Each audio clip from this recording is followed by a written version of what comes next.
Hello, I'm Deborah Quilter and welcome to RSI Help YouTube. You might want to stand up for this episode, just saying. So here we have Turner Osler. He's a trauma surgeon from the Burlington, Vermont area, and he's emeritus professor at the Department of Surgery at the University of Vermont. Dr. Osler has spent most of his career treating traumas like gunshot wounds, burns, other kinds of trauma, but now he's turning his attention to a new problem, which is the slow trauma of sitting. So I'm really happy to have this really interesting guest with us today. Welcome, Dr. Osler.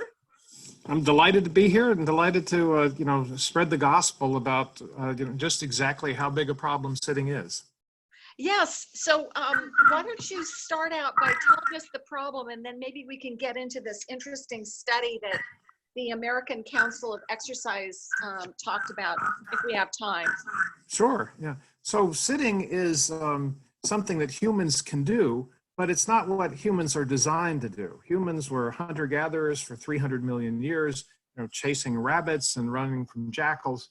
And although we have the capacity to sit, we aren't really designed to sit for long periods of time.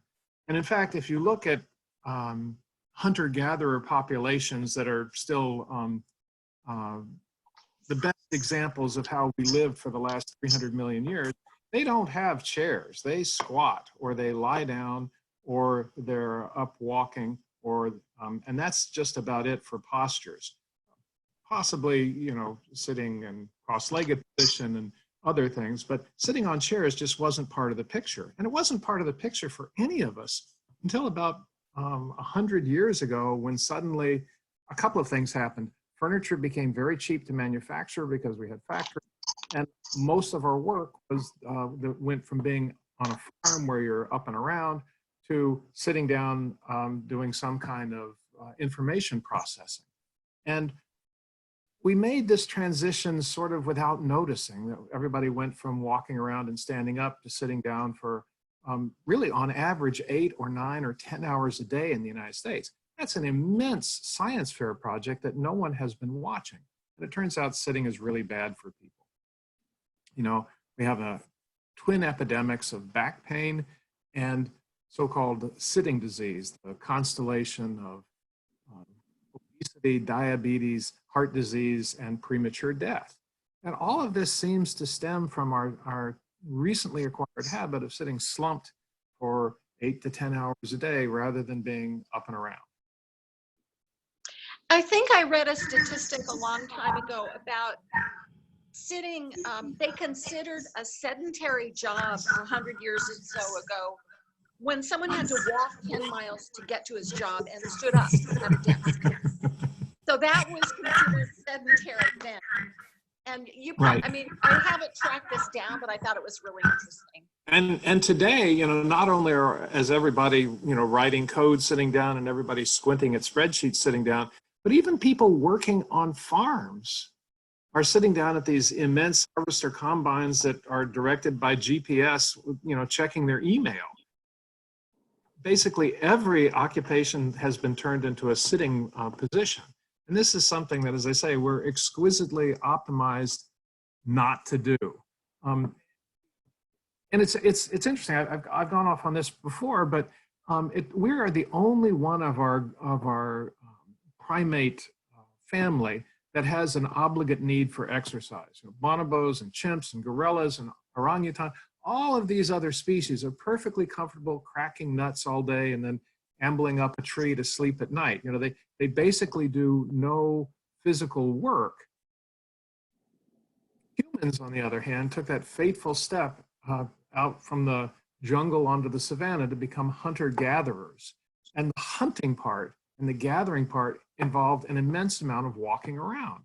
And so our biochemistry over the next 3 million years was optimized to require that we do a lot of walking. And when we that out of our daily behavioral plan over such a short space of time, just 100 years, a blink of an eye in evolutionary terms, our biochemistry simply wasn't ready for it. And the result of all this sitting, your good cholesterol goes down, your bad cholesterol goes up, your insulin goes up, and your all-cause mortality goes up. And shockingly, going to the gym and pumping iron for an hour or two, drenched in sweat, does not undo the horrors caused by passive sitting, because passive sitting is of itself a health risk. But how do we know how to balance, Dr. Osler? I mean, is there a good plan? Because I've seen these things where people say, you know, get a standing desk, but I don't think that's such a great plan either, because sometimes people don't stand well or it's fatiguing, and it's so just, how do you get up every 10 minutes? Picked the number 20 minutes, but where did you get that? I got it because that's what almost every doctor I have interviewed for my books has given as a limit. They didn't necessarily cite their source on that, but I thought it was really interesting. That well, I'm a doctor, and I know their source. They they made it up. Well, first of all, it's great advice, but we need to be clear that it's not grounded in any serious research, because, you know, doing such a study would be hard, and no one has done it. But certainly getting up every 20 minutes is better than not getting up for 8 hours. But getting up every 10 minutes would probably be even better. But there has to be a trade-off of what's possible. And I think that's the real problem, is that people who are sitting down working at a desk often become engrossed in what they're doing. It's a spreadsheet, or they're writing code, and they're trying to debug some loop, and pretty soon they look up and it's been hours. And you can tell people, oh, you know, you should get up every 20 minutes. But the likelihood of people doing that, especially high-performing people, is, I'm afraid, low. So, you know, it's one thing to give advice that people, every doctor knows that if you have a problem that can't be solved, you know, say you have somebody that you really don't want to operate on for some reason or other, and they're insisting on having an operation. You tell them, I'm delighted to do your surgery. I can't wait to do your surgery. You just have to lose 20 pounds. Call me back. And you're pretty much guaranteed not to see them again. You know, anytime you don't have a solution for a problem, just prescribe a course of treatment that no patient can possibly follow, and you're off the hook, right? And so it's all good and well to tell people get up every 20 minutes, and you've given them good advice and you can relax. But you haven't solved the problem, because people cannot follow that advice. Exactly. Exactly. I see this kind of stuff all the time in the field of ergonomics and repetitive strain injury. You'll see the same article, you know, keep your wrist straight. What does that mean? People don't even know what a neutral wrist is. So how useful is that advice? Take breaks, stretch. That's my favorite. Stretch. It's like, what about balancing the muscles and strengthening the muscles that you're using? What about not using a computer so much? How's that for an idea? But it's impracticable, and the whole way that we're working nowadays is so unhelpful for so many reasons. It's not just unhelpful is a strong term, but it's certainly the case that the way we're using our bodies is not the way they're designed to be used. You know, we really are optimized for hunting and gathering, and as soon as you're slumped in front of a PC for 8 or 10 hours a day, you know, you don't have to get a PhD to know that you're way outside the design limits of the body that you pilot around the world for the days and years that you have. So, you know, I think it's important to try and, you know, live in a way that's in keeping with the hardware, the body that you're given. And slump in front of a computer, I'm sorry, it's just a terrible idea. So I agree. So then one of the crucial ideas that I was handed by one of my mentors in the sphere of public health, Susan Baker, who's now an emeritus professor at Johns Hopkins. You know, she was so smart. You know, I met her in the mid '80s, and she gave me the key when she said, you cannot solve a problem by haranguing people or by nagging, because they'll get tired of you and they won't do it and they will ignore you. The only way to solve a problem is to remake the world in such a way that people have to do what you want them to do. So you can tell people that you know, they should not drive drunk, and they should drive better, and they should be more alert. And or you can just redesign cars so that they are safer. And that was really the key, by having divided highways and seatbelts and airbags, the number of deaths, highway deaths zoomed down, not because we yelled at more people or put more people in jail, but because we designed cars and roads that were safer. So I think similarly, you have to redesign the work environment so that people intrinsically get more exercise rather than putting it on them to find a way to get exercise in a work environment that does not reward that behavior.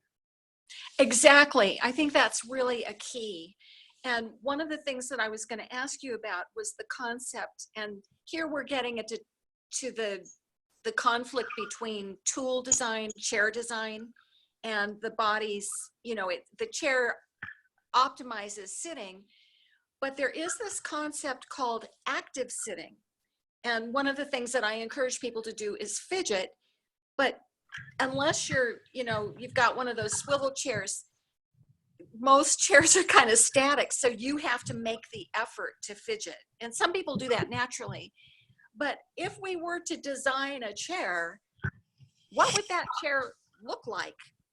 Well, I'll just say that in medicine, we say, the single most important thing you can do is to carefully select your parents.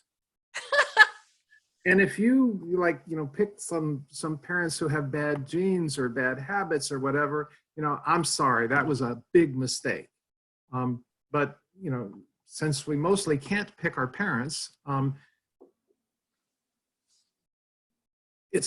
we just have to live with what we're given. Those who were lucky enough to be born fidgeters they're really already protected. Merely, the knee tappers, constant squirmer, can't sit still person who can carry that through into adulthood is really protected. And, this conversation actually isn't for them. They're going to be fine. We might be able to improve their posture. We might be able to do some things for them, but the business of saving their lives, as long as you're a born fidgeter, you're pretty much okay. If you're hopping up every 2 minutes because you can't sit still, as basically every first grader is, you're good to go. Somehow, either first graders lose this ability or we train it out of them, and we wind up with passive sitters. And that's been a metabolic and postural catastrophe. So how to get fidgeting back into people's lives? Well, there have been a lot of attempts at this. One thing is to have like a bar that hangs under your desk that you put your feet on and try and manipulate, but you have to make the conscious decision to put your feet on this bar and manipulate it. And I'm pretty sure some people have gotten tangled up and taken a header. It's an idea that points in the right direction, but I don't think it's the right solution. I think what you really want is my personal feeling is that the best solution is to make a chair that requires people to move, whether they want to or not. By changing the environment, you change the behavior. And if you make a chair that requires people constantly rebalance because they can't sit on it without rebalancing, you're guaranteed to get constant muscular engagement. I don't know if you can tell, but I've been moving the whole time we've been talking.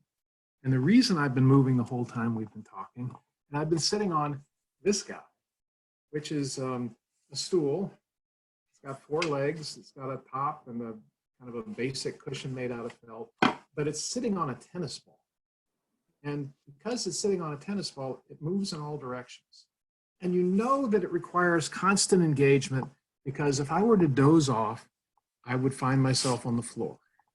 You have to constantly be engaged and balancing, otherwise you're off. We invented this thing because we had the idea that letting kids move while they're sitting in school was crucial. We wanted a drop-dead, simple, inexpensive solution. So we came up with this idea of making a chair that moves out of plywood. You can make it on a CNC router for about $5 a pop. That was the idea. And it's really pretty good. I sit on these things all the time now. I mean, I have lots of, I buy every, ergonomic chair that is on the market to study and understand how the ergonomics of sitting works and what other researchers are doing. But really, I like this bare bones basic $5 plywood thing sitting on a tennis ball. Yes, it really works pretty well. And because I have to constantly rebalance, my caloric burn goes up by about 20%. My core muscles are engaged, and you know, and I'm guaranteed not to fall asleep. You know, there's other options that people are using. I see people sitting on big balls, Mm-hmm. and Right. I don't personally like that because you can't really stabilize Well, yourself. I sat on one of those yoga balls for years, and it seemed to me that it's better than sitting slumped on a chair. But if you watch people sitting on yoga balls, they just sit slumped on a yoga ball. Yeah, well, exactly. It doesn't really require that people move. It just requires them to slump in a slightly different way. Plus, you can't use your feet. Plus, you can't use your feet. And the other thing is, you know, how well a chair works crucially depends on the height of the chair. You want to get your knees lower than your hips so that you have an open hip angle and can move. And a yoga ball doesn't have an adjustable height. In fact, nobody even knows what the height of a yoga ball is, because how high a yoga ball is depends on the barometric pressure and how much you weigh and how inflated the thing is and what its leak rate is. So, you know, it's impossible. And the height of a yoga ball will be different for different people depending on how much they weigh. So, you know, it's, first of all, you can't adjust the height.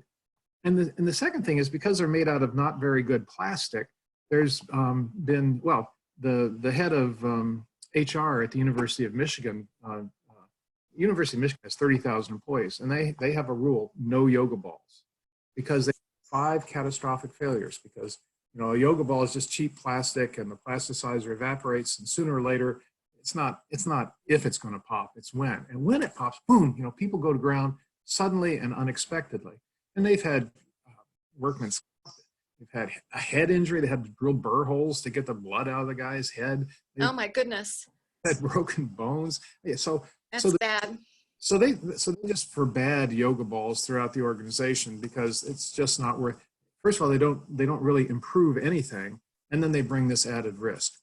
But she also gave me this pearl. She said, you know, if your organization has people who insist on yoga balls or have them or whatever, you must throw them all in the garbage on January 1st and buy all new. That guarantees that no yoga ball in your system is more than a year old, the plasticizer hasn't evaporated, and they are less likely to pop. But the business of having a bunch of old yoga balls around is just a catastrophe waiting to happen. Thank you for saying that. And, you know, it's perfect timing. We're starting a new year, so get rid of your yoga balls. New year, new you, new yoga ball. So just to wrap up, Dr. Osler, I tell people, if they don't have one of those active chairs, and by the way, we did a great interview about your chair, you're giving them away to schools and children. So I will put the information about that in your website on the bottom of the episode.